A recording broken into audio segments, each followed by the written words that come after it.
Bueno, muchísimas gracias. De verdad que el placer es todo mío. Primero agradecer pues, a toda la junta directiva del capítulo de falla cardíaca de aquí de la Sociedad Colombiana de Cardiología el haberme invitado. Es un auténtico placer. Es la primera vez que estoy en Colombia y de verdad que me hacía muchísima ilusión. Desde luego, lo que más quiero es compartir con vosotros. No es para nada ni una charla magistral en absoluto. Espero que no estén dentro de ese epígrafe porque no lo es. Es una forma de compartir mi experiencia.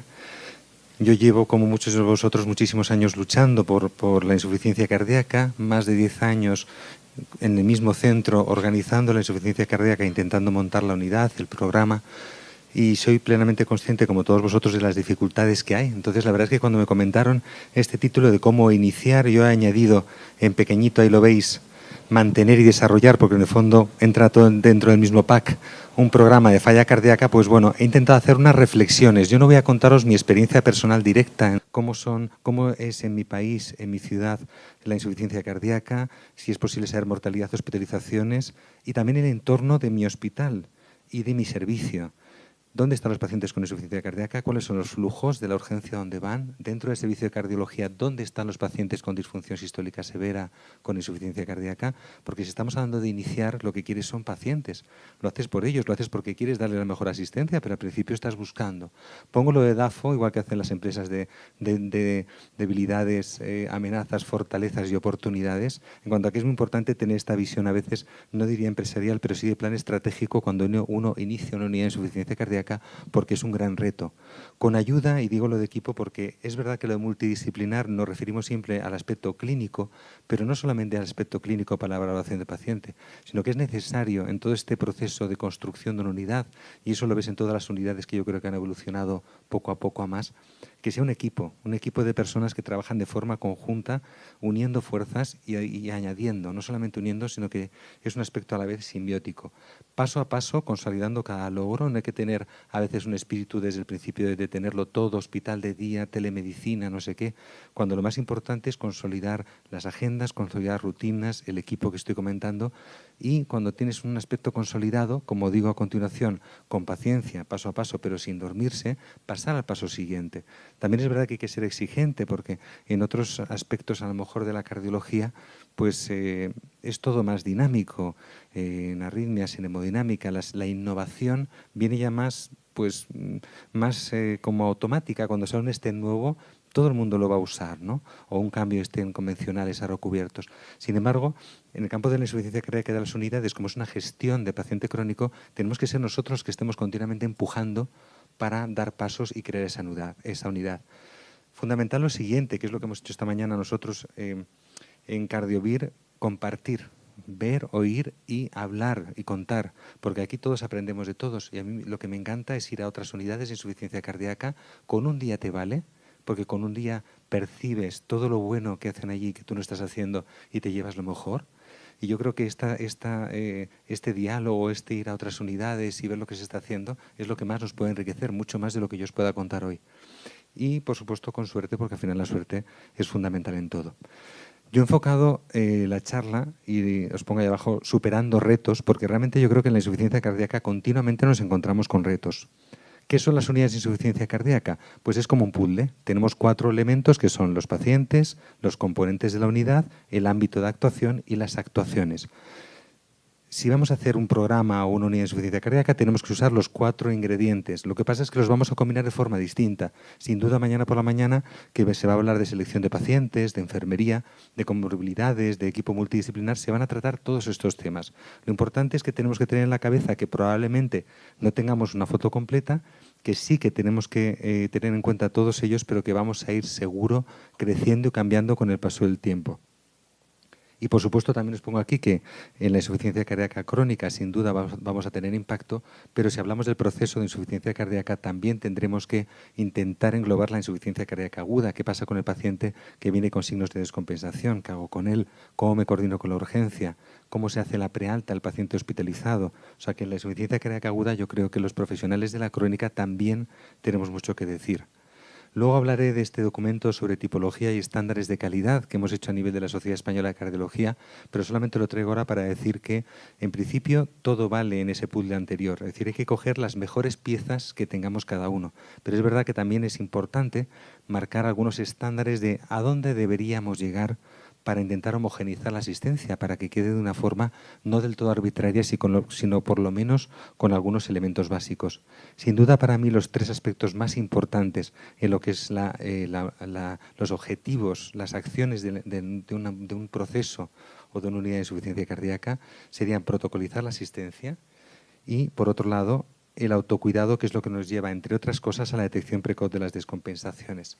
Si lo resumo en esta diapositiva, es fundamental un diagnóstico preciso. Muchas veces hay un sobrediagnóstico de insuficiencia cardíaca, especialmente en atención primaria, por lo menos en mi entorno, porque ellos no tienen acceso a los péptidos natriuréticos, al ecocardiograma, que son fundamentales para hacer un diagnóstico, como sabéis, preciso, y hay un sobrediagnóstico clínico. Entonces, no es que la unidad de insuficiencia cardíaca tenga que hacer ese filtrado, probablemente es la cardiología general la que tiene que hacer ese filtrado, pero es muy importante un diagnóstico preciso, y los dos siguientes puntos son esenciales en una unidad de insuficiencia cardíaca: detección precoz de las descompensaciones, y para eso necesitamos al paciente, y gestión de la enfermedad crónica. Si no hacemos gestión de enfermedad crónica, no estamos haciendo lo esencial de una unidad de insuficiencia cardíaca, y en eso estamos con los tratamientos farmacológicos, con dispositivos, cuidados paliativos, etcétera. Cuando iniciamos una unidad de insuficiencia cardíaca tenemos que esgrimir muchos argumentos. Hombre, tenemos ya todas las guías internacionales, estas son las guías de la Sociedad Europea de Cardiología, que nos dicen que los pacientes tenemos que intentar que estén en unidades o programas de insuficiencia cardíaca con una recomendación 1A. Por lo tanto, quizá, para empezar, está plenamente justificado. Quizá lo que haya es que demostrar que el programa que nosotros estamos usando sirve, y para eso luego comentaré que es importante la autoevaluación del programa que nosotros mismos hemos puesto en marcha. Primer reto que os pongo: ¿cómo se organizan las unidades? Pues de una forma muy artesanal, que os voy a contar a todos vosotros, que seguro que muchos ya habéis empezado a hacerlas o tenéis años y años de desarrollo. Esta es la estructura actual de la unidad en la que yo estoy, pero al principio estaba solamente yo, el primer cuadradito. Lo importante es que tengamos en la cabeza que tenemos que, de cara a la organización interna y de cara a la visibilidad en el servicio, a que cuenten con nosotros, que nos manden los pacientes, pues tenemos que tener una estructura determinada. Tenemos que contar con otros ámbitos, como es hipertensión pulmonar, rehabilitación, fundamental atención primaria, la transición asistencial. Tenemos que contar con otras especialidades, medicina interna, geriatría, urgencias, y tenemos que, poco a poco, tener el mayor desarrollo posible. No solamente una consulta médica de revisión. Por supuesto, la enfermería es fundamental. No quería hablar nada porque mañana se tratará en profundidad, pero la enfermería tiene que tener un desarrollo completo, entero, y de hecho yo creo que es nuclear para la asistencia y para la gestión de la propia unidad. La investigación, la docencia siempre es deseable, y el hospital de día igual. Si no se tiene hospital de día, pues se está sin hospital de día, pero siempre es algo que uno intenta tener. Las agendas dentro de este primer gran reto de organización, pues también importante. Seguro que al principio no acertamos. Habrá algunos de vosotros que se dediquen a la insuficiencia cardíaca un día a la semana, 2 días a la semana, o toda la semana, mañana o tarde, que tengan o no enfermera. Lo importante es que probéis con modelos de agenda. Yo los he cambiado varias veces. Si tenéis un solo día o 2 días, el gran problema va a ser la atención del paciente descompensado, porque si tienes el viernes y se descompensa el lunes, pues te tiene que esperar toda la semana y no podrá ser. Habrá que pensar modelos y circuitos adaptados a las posibilidades que tengáis en cada caso, ¿no? E igual, si hay un hospital de día, pues podrás dar una asistencia al paciente que se descompensa en tu entorno, pero si no, no pasará nada. Tendrás que organizarte con la urgencia o hacerlo de alguna forma para prestar ese tipo de servicio. Por lo tanto, aparte del organigrama, la agenda yo creo que es fundamental. No solamente la agenda del organigrama, sino establecer un protocolo de visitas. No debe ser arbitrario, sino que tiene que haber un protocolo de base. ¿Veis? Nosotros tenemos organizado unas consultas médicas estándar y unas consultas de enfermería estándar. No todas son presenciales, ¿eh? Muchas de esas son, sobre todo las de enfermería, son telefónicas, etcétera, con el objetivo de que haya un patrón de base para el tratamiento de los pacientes, pero por supuesto lo vas a optimizar en cada uno. No vas a tratar a todos los pacientes por igual. Y otras actividades muy importantes, la docencia, las publicaciones, proyectos de investigación, muy importantes para consolidar esa sensación de equipo, para también dar una sensación de que estás investigando, de que estás colaborando con el conjunto del servicio para crear, en este caso para crear ciencia. Y los proyectos de investigación, muchos relacionados con la industria, son una fuente de financiación muy importante. Realmente fue mi forma de crecer, desde estar yo solo, hasta tener un equipo con 3 enfermeras, una persona de investigación, un auxiliar de enfermería y otro médico cardiólogo. Y todo eso, realmente, si yo tuviera que pensar qué lo permitió inicialmente, fue la financiación por los estudios de investigación, que eso es una bola que va creciendo y que te permite ir creciendo, porque muchas veces el propio hospital no te permite esos ritmos de crecimiento. El segundo reto es el paciente, que os voy a contar. Aunque lleves 10 años o 15 dedicado a esto, el paciente es muy difícil, hay que estar muy encima de él, por eso la enfermería lo hace 1000 millones de veces mejor que nosotros, porque tiene esa empatía especial. En esta diapositiva os digo que lo más importante es, por supuesto, decirle al paciente que tiene que mantener la salud y educarle en factores de riesgo. Pero no solamente queremos eso, sino que se monitorice, que el paciente vigile una serie de signos y síntomas sencillos. Todo el mundo tiene aparato de tensión arterial para ver la tensión, para ver la frecuencia cardíaca, que tenga en cuenta los síntomas, le educamos. Y tampoco haríamos nada si el paciente no supiera que en función de una serie de signos de alarma tiene que reaccionar. Si se queda en casa acabará tan mal que irá a la urgencia. Tiene que reaccionar para contactar con la unidad y nosotros somos los responsables de que realmente el paciente tenga una hoja de la unidad, que os traigo esta, pero seguro que hay muchísimas personas en esta sala que tienen hojas distintas, en la cual el mensaje fundamental es darle información clara al paciente de cuál es el equipo responsable de ese paciente, médico, enfermería, etcétera, cómo contactar, teléfono, dirección, instrucciones claras, mail si lo hay, signos de alarma. Información lo más clara posible, lo más concisa. Si le damos demasiada información, muchas veces el paciente se lía y no se queda con nada.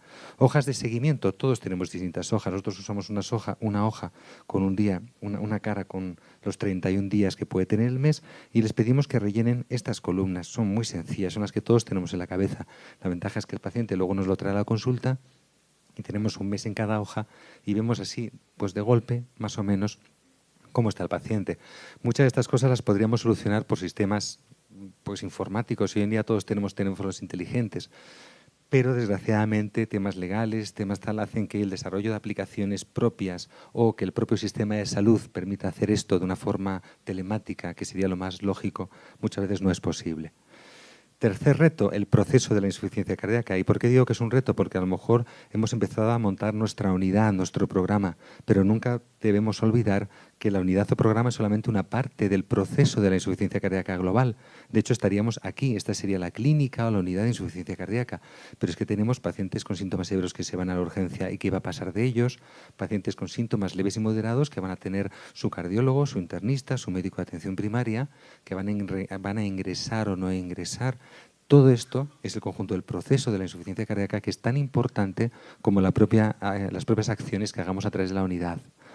Sin duda, el documento esencial en este aspecto es este. Todos conocéis a Josep Comín, y yo creo que este artículo es de referencia porque intenta sistematizar todos los aspectos a tener en cuenta. Por eso yo no los voy a revisar, en el sentido de que cuando uno quiere decir, bueno, vamos a ver qué cosas me faltan, ¿no? Pues yo creo que en este documento es fantástico en ese aspecto para ver en esta integración del proceso de la insuficiencia cardíaca qué tendríamos que hacer para hacerlo bien. Él señala que es fundamental la detección precoz de la descompensación, el seguimiento estructurado y planificado y la integración y coordinación de la asistencia con atención primaria. De hecho, nos dice que un elemento clave inicial es un documento de consenso entre el hospital, la atención primaria y la atención sociosanitaria. Es cierto que cuando estás empezando el proceso se te queda grande. Muchas veces empiezas por ti mismo y luego intentas llegar al proceso. Este gráfico igual nos intenta demostrar que hay muchas cosas que hacer y que integrar a nivel del hospital, que esta parte de aquí, a nivel de la unidad de insuficiencia cardíaca, a nivel de la atención primaria y a nivel de la asistencia avanzada, trasplante cardíaco, etcétera, y los cuidados paliativos. Y como os decía, el documento trae un conjunto de tablas y de información enorme que nos permite aproximarnos a qué es lo mejor que tenemos que hacer en este campo. En nuestro contexto, en el hospital, lo que hicimos en el Hospital Clínico San Carlos de Madrid, lo que hicimos fue un documento que también yo creo que es interesante porque intenta evaluar el proceso de insuficiencia cardíaca en el hospital, lo cual a veces es difícil y yo creo que es un ejercicio muy importante hacerlo en cada uno. Con estos aspectos, como vemos, primero fue multidisciplinar, como veis arriba, contando con enfermería, contando con todos los participantes del proceso, urgencias, medicina interna, geriatría, y aspectos tan relevantes como cómo manejar de forma uniforme al paciente en el servicio de urgencias, dónde ingresa donde hay camas o por qué ingresa en medicina interna o en cardiología. criterios de ubicación de ingreso, que es lo que os comentaba, dónde va a ingresar y por qué va a ingresar, porque hay pacientes que si no tienen criterios de ingreso, lo ideal es sacarlos, darles de alta, o sea, que no ingresen. Pruebas complementarias, cómo se va a monitorizar al paciente durante el ingreso, cuándo le vamos a dar de alta, cómo hacer la prealta del paciente adecuada, que en eso la unidad de insuficiencia cardíaca tiene que tener un papel de relevante.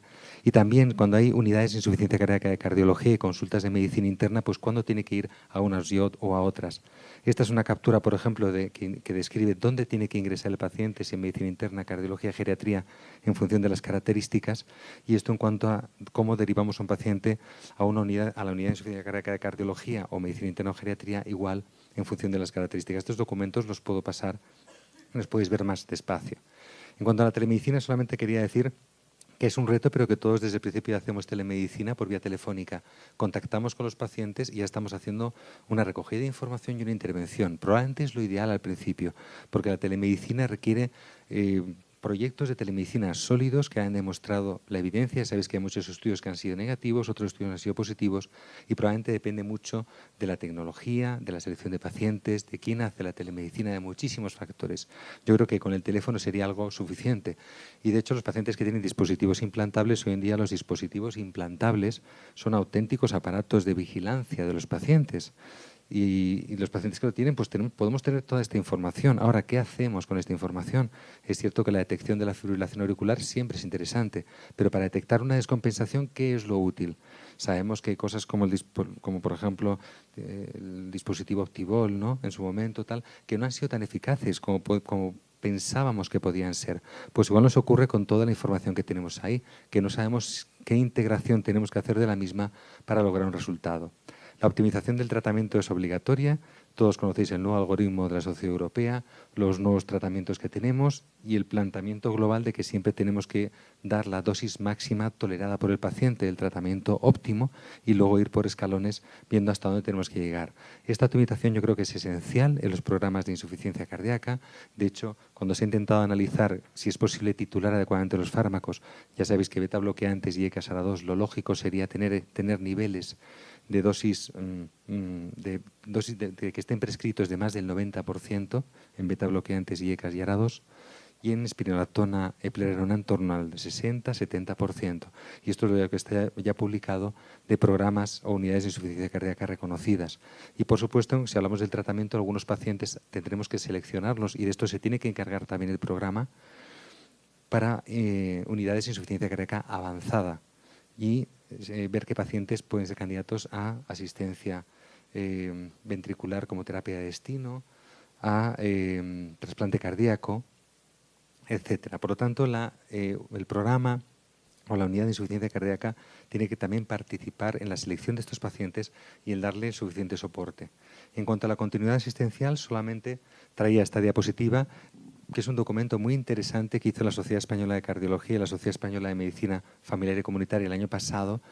Es muy reciente, hace 2 años, del 2015, y que está muy bien porque resume, son 100 y pico páginas y resume toda la información necesaria para intentar coordinar primaria y especializada.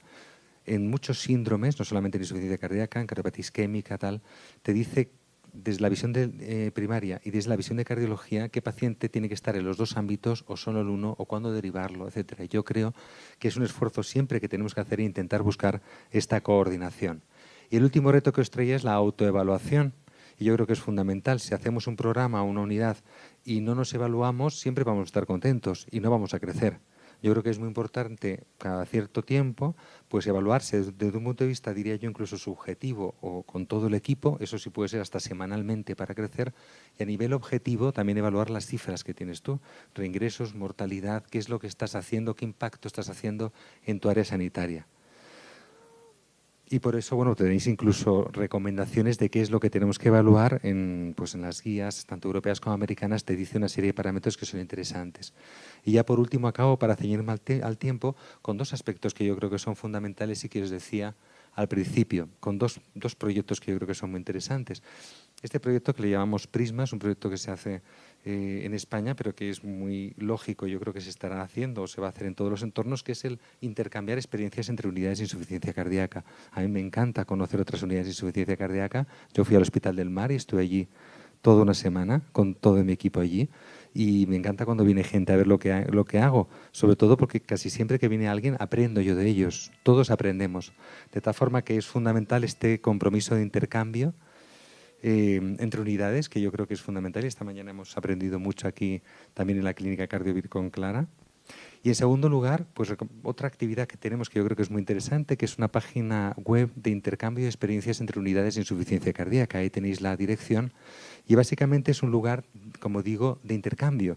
Es un lugar en el cual vamos a tener espacios dedicados a terapias concretas, como por ejemplo este espacio es monográfico de la terapia del hierro, pero también vamos a tener foros de discusión y es muy importante ver cómo profesionales, hay como 150 profesionales de la insuficiencia cardíaca en España ya inscritos, pueden intercambiar opiniones, hacen preguntas entre ellos y estamos todos los que nos dedicamos prácticamente a la insuficiencia cardíaca allí y con preguntas muy del día a día. Y luego también, sobre todo para las personas que empiezan, toda la información que es necesaria al principio, que es muy difícil saber. Lo más importante cuando uno empieza es decir, bueno, ¿y cómo encuentro las cosas? ¿Qué artículos son importantes? ¿Cuáles no? Pues aquí realmente hemos hecho un esfuerzo para toda la información que hay en Internet o la información que realmente es importante en cada uno de esos aspectos, tenerla centralizada. Este sí que es el tema de positiva. Yo creo que la insuficiencia cardíaca requiere un cambio de mentalidad, de reactiva a proactiva. Tenemos que estar ojo a visor con el paciente para detectar cuándo algo va mal. Por eso pasamos de una descompensación establecida a una detección precoz, que es lo que interesa para evitar las rehospitalizaciones. No nos vale la evaluación estática de consulta a consulta, sino que necesitamos tendencias continuas. Ojalá el paciente nos traiga esa hoja de registro de la tensión arterial, de la frecuencia cardíaca, de los síntomas. Las visitas médicas programadas, por supuesto, deben estar, pero nunca deben estar solas, porque el paciente tiene que contactar con nosotros. Es necesario que sea a demanda del paciente. Y el manejo individual, yo creo que lo tenemos todo claro, debe ser superado. Debe ser superado por el manejo de equipo, de todo el equipo de insuficiencia cardíaca y por un manejo multidisciplinario que va mucho más allá de lo que muchas veces tenemos en un ámbito concreto como es el ámbito de la cardiología. Os dejo mi contacto para cualquier cosa porque yo creo que, como he dicho y creo firmemente, lo más importante siempre es el contacto entre nosotros. Muchas gracias.